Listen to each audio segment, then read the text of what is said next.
Ipinababasura na ni Vice President Sara Duterte yung articles of impeachment laban sa kanya. I understand that the palace's position on the impeachment is non-interference. Pero considering po yung mga lumabas na impormasyon sa determination of probable cause sa Kamara, ano po ang masasabi ng palasyo sa claim ng kampo ni VP Sara na, and I quote, "None of the allegations sufficiently establish the constitutional standards for culpable violation of the Constitution, bribery, graft and corruption, high crimes, or betrayal of public trust"? Unang-una po lumalabas dito sa kanyang naging tugon, hindi niya po dininay, walang outright denial ng mga akusasyon sa kanya. Katulad po ng di umanong paglustay ng confidential funds, pagbabanta sa buhay, lalong-lalo na sa buhay ng Pangulong Marcos Jr., pagtanggap di umano ng pera mula sa mga drug lords at mga unexplained wealth. Lumalabas sa kanyang tugon ay hindi niya to dininay. At ang ginamit lamang niya na depensa ay mere technicalities. Bakit daw naipalabas o papaano nakuha ang mga ebidensyang ito?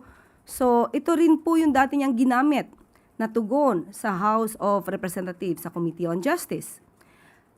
Mas maganda po sana na mas maipaliwanag niya sa taong bayan itong mga inaakusa sa kanya rather than using mere technicalities to have the complaint be dismissed. So abangan na lang po natin dahil nasa kamay na po ito ng mga senator judges kung i-dismiss nila outright, forthwith, nang hindi nakikita ng taong bayan yung mga nais makita na ebidensya. Kung makiklear naman po ang Vice Presidente sa pamamagitan ng mga ebidensya at ito'y madidinay niya, mas maganda pong maklear niya yung pangalan niya at maipaliwanag niyang walang katotohanan lahat yung mga inaakusa sa kanya rather than using mere technicalities. Ibig po bang sabihin niya na kapareho po yung pananaw ng palasyo dun sa resulta naman ng survey ng Octa Research na 74% ng mga Pilipino ay pabor na ituloy ang impeachment trial? Kahapon ay sinagot po natin yan kung ano man po ang resulta ng survey, mataas man, mababa, ang kailangan po dito ay accountability, transparency, lalo na kung ikaw ay isang public servant.